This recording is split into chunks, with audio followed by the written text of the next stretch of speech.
Hello everyone, welcome to the fourth lecture of this series of interview questions and technical aptitude. So let's get started. And before we start, I would really appreciate it if you could smash that like button, drop me a comment, and share this free program with anyone who might need it. So the first question is, when does T-beam act as a rectangular beam? So we know what a T-beam is. T-beam is something like this, whereas a normal rectangular beam will be something like this.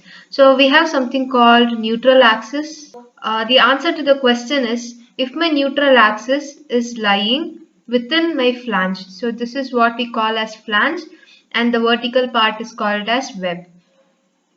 Okay, so in my T section, if my neutral axis is lying within the flange, then I can take this section as a rectangular section because it will behave like a rectangular beam. So the answer to the question is, if my neutral axis lies within the flange. Going to the next question, what is point of contraflexure? So the point of contraflexure is the point where the bending moment changes its sign from positive value to negative value or vice versa. A point of contraflexure of the value of bending moment is 0. So let me take a propped cantilever here. So this is my propped cantilever. So if I draw my bending moment diagram, it will be something like this. Simply supported end, it won't be there won't be any moment, but in my fixed end I'll have moment.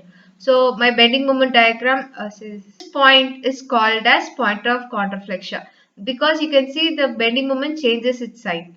So this is called as point of contraflexure, and at this point the bending moment is 0.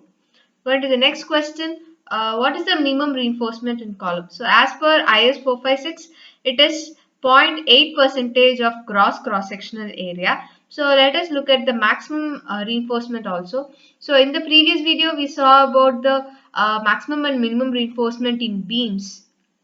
In this video, let us look into columns. So if we look into the maximum reinforcement, it is 6% of the gross cross-sectional area.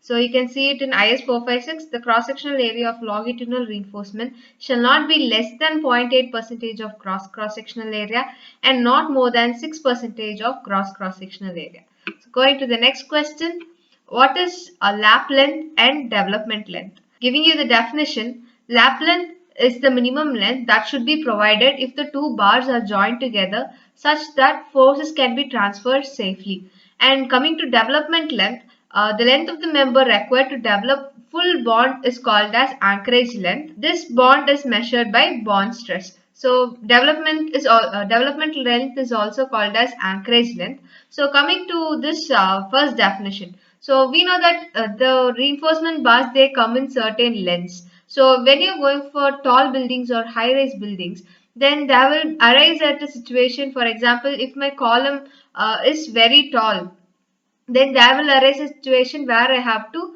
combine two rods so that it will meet my requirements. So at this place, minimum length that should be provided such that the stress from this bar will be transferred to this or vice versa is called as my lap length. So coming to development length, this can be seen in a junction of, an example is it can be seen in junctions of beams and columns. So I'm just stopping my reinforcement here. I'm going to extend it somewhere here. So this extra length that I provide is called as development length, usually denoted as LD. So it is given by this formula. LD is equal to phi sigma s divided by 4 tau BD, where phi is the nominal diameter of the bar, sigma s is the stress in the bar in the section considered at the design, and tau BD, this is your bond stress. This length is provided so that this reinforcement will achieve its full bond. That is the reason why we provide development length. So we look into what is bond stress in the next question. So what is the design bond strength for M30? So we have the values for every concrete grade in IS 456. So you can see that for M20 it is 1.2, M20. So we can see that as the concrete grade increases, my bond stress also increases. So what is bond stress? We would have carried out pull-out test in our laboratories where we'll cast a cube and we'll insert a rod inside, and Using the universal testing machine, we will pull this rod and from that we'll arrive at the bond stress. So from my pull-out test, I can arrive at my bond stress.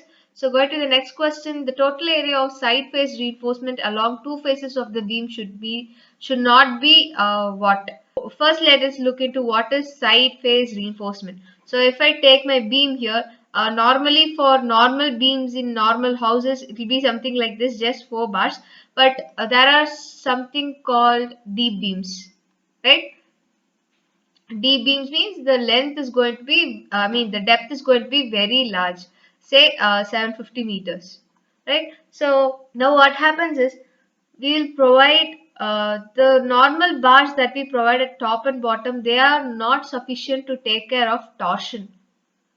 Because of the long deep length, torsion will be acting on it. So in order to compensate or counteract this torsion, we will provide reinforcement and the sides. So these reinforcements are called as side face reinforcements. Sorry, let me erase this. So in IS 456 clause number 26.5.1.3, it has been given that where the depth of web in the beam exceeds 750 mm, that is when it is a deep beam, the side face reinforcement shall be provided along the two faces, both the faces of the beam. The total area of such reinforcement shall not be less than 0.1% of the web area. So if it is a rectangular section, then the whole section is taken into account. But if it is a T section, we will take only the web area, 0.1% of web area, and shall be distributed equally on the two faces at a spacing not exceeding 300 mm or web thickness, whichever is less. So the answer here is it should not be less than 0.1% of web area. Going to the next question, the maximum spacing of stirrups in beams is how much? So this question can be asked something like this. We know stirrups are nothing but shear reinforcements. So they may ask what is the maximum maximum spacing for shear reinforcement. In that case also you can give this answer. So the maximum spacing shall not exceed 0.75 D for vertical stirrups. So we have vertical stirrups, that is if my beam is going to be like this, these are my vertical stirrups, and we have inclined stirrups also. So for vertical stirrups, it should not be greater than 0.75 times D, and for inclined stirrups, it can be D times. And also something else you have to keep in mind is the spacing should not be greater than 300 mm. Okay. So three things you have to keep in mind. If it is a vertical stirrup, it is 0.75 times D. If it is an inclined stirrups, it is D. And in both the cases, we have to make sure it does not exceed 300 mm. Going to the next question, the minimum shear reinforcement where in beams. The minimum shear reinforcement in beams, it is given by this formula, ASV by B into SV should not be greater than or equal to 0.4 divided by 0.87 Fy.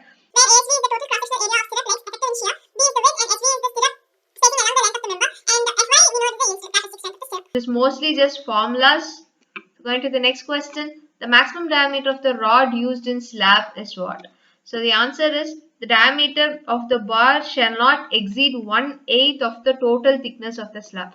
So if my let me say slab thickness is say 150 mm, then the maximum diameter it should not exceed 1/8 of 150, 16.75. So I should restrict my diameter to 16 mm because that is the nearest diameter available in the market. So going to the next question, can seawater be used in concrete? The answer is yes, but it can be used only in PCC. It cannot be used in RCC. And if it is used in PCC, the same water can be used for curing also. So that is what given in this clause of IS 456.